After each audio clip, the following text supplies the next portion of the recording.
So often I've heard the phrase, there's only a thin line between love and hate. But how thin truly is it? Is it similar to a single thread of a spider's web? Or is it closer in nature to taut wire? Or perhaps it is a bit more grand.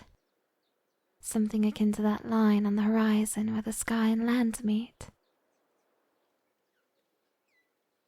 Does it require some grand task to cross from one side to the other? Or can it be done simply, without even thinking or planning to do so? Could it even have been done by accident? Did I cross that line by accident? I suppose if I'm to find the answer to that, I must first find the answers to several other questions. To start, when did I cross that line?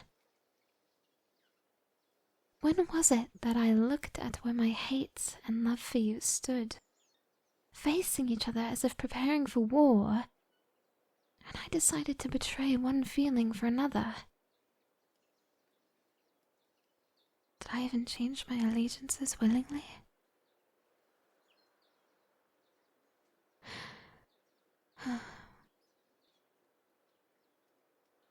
But to say that there was a definitive time in which my emotions changed from resentment to reverence feels weak. To say that my feelings changed so quickly feels as though I'm simplifying the complexities of not just my heart, but of my mind as well. Even before my animosity ever turned into adoration, there was always admiration. I've always admired you, though I used to hate that I did. But how could I not? You have the heart of a lion and the mind of a fox. You are brave and clever beyond compare. And with your wit and fire, your smile is beautiful.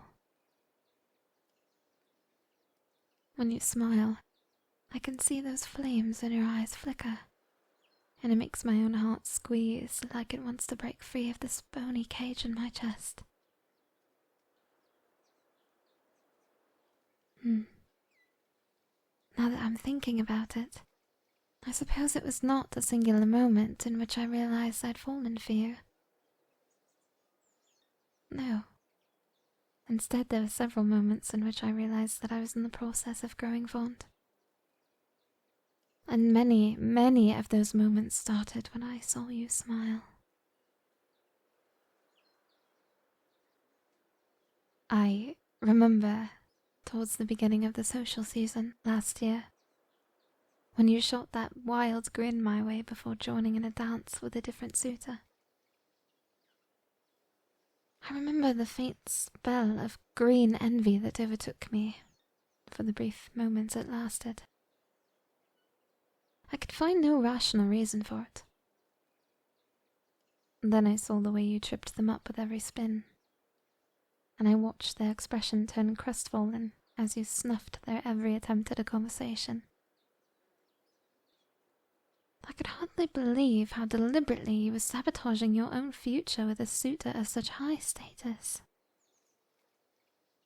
Then you looked back in my direction, just for the briefest of moments, and I saw that wicked smile of yours again.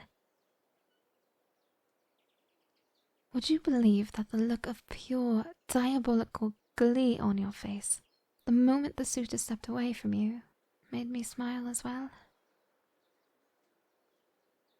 It's with that thought in mind that I'm considering that there's not a line, per se, between love and hate. Rather, after some consideration, I believe that such emotions exist on a gradient that contains two different axes. On one axis is the strength of emotions, going from weak to strong. The other axis ranges from negative emotions to those of a more positive nature. I believe that my feelings for you initially started out as hatred, But as I came to know you more, I realized I was bound to grow to admire you. However, the strength of my emotions prevented my thoughts towards you from remaining at simple admiration. No. Rather, my feelings remained just as strong as my hatred turned into endearment. Though I suppose it only makes sense that my feelings remain equally as strong throughout my entire time of knowing you. You were able to draw such strong emotions from me, and I can't even figure out how to hold those thoughts at bay. No, when you decide to place yourself in my thoughts, you make my head spin, and my heart race as I try to wrap my mind around how I feel for you. But as we've grown, it's become so much easier to realize my feelings for you. My mind finds joy in thoughts of you. My heart yearns to be in your presence again.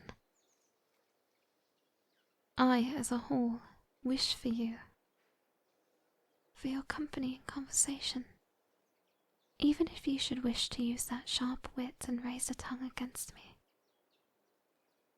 Even if you should not feel for me in the same way that I've come to feel for you. Even if I may be too afraid of your disdain to tell you of my heart's odes to you, then I may still enjoy being with you as my mind paints fantasies of what a life at your side would be like. I can't tell you how many times I've thought about extending an offer of courtship to you. I've stayed awake late into the night, heavily considering what I would say if I were to offer myself up for your consideration. My racing heart keeps me from sleeping, as both fear and excitement cloak my thoughts. I know that you would turn me down and likely scoff in my face, but the very possibility that you might not, that you might truly think over such a decision. What would you think about pursuing a relationship with me? Would you be disgusted? Or would you take the time to consider what I have to offer you?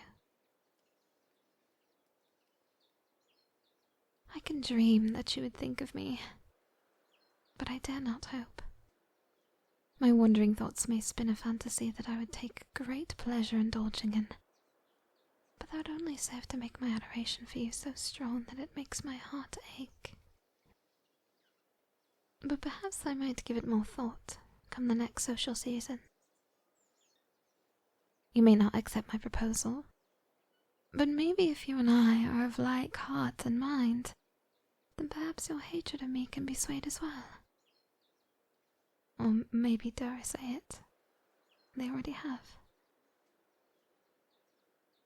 If there is even a chance that you would consider a courtship with me, I am willing to take that risk. Love and hate may both be strong emotions, but I hope that you, like I have, find yourself trading one for another. I can only dream of the day you forgive me of my prior hatred towards you. Now, my heart only knows your many, many praises, and sings them like a songbird. But that is what love does, as it feels so achingly much. I believe I shall extend that invitation of courtship towards you, if only to satisfy my heart. However, I have a suspicion that no matter if you accept or reject me, my heart will still adore yours all the same. Oddly enough, I'm quite pleased with that idea. My heart is loyal and shall not betray yours, even when in pain. I can simply hope that I may capture your heart in a similar state. But until then, my wishful thinking needs tending to, and my heart needs to indulge in the irregular beat it plays for you. Until the social season, I shall allow myself time. But once the time finds us, I will find you. And finally, at last, put my past hatred of you to death with the confession of my love.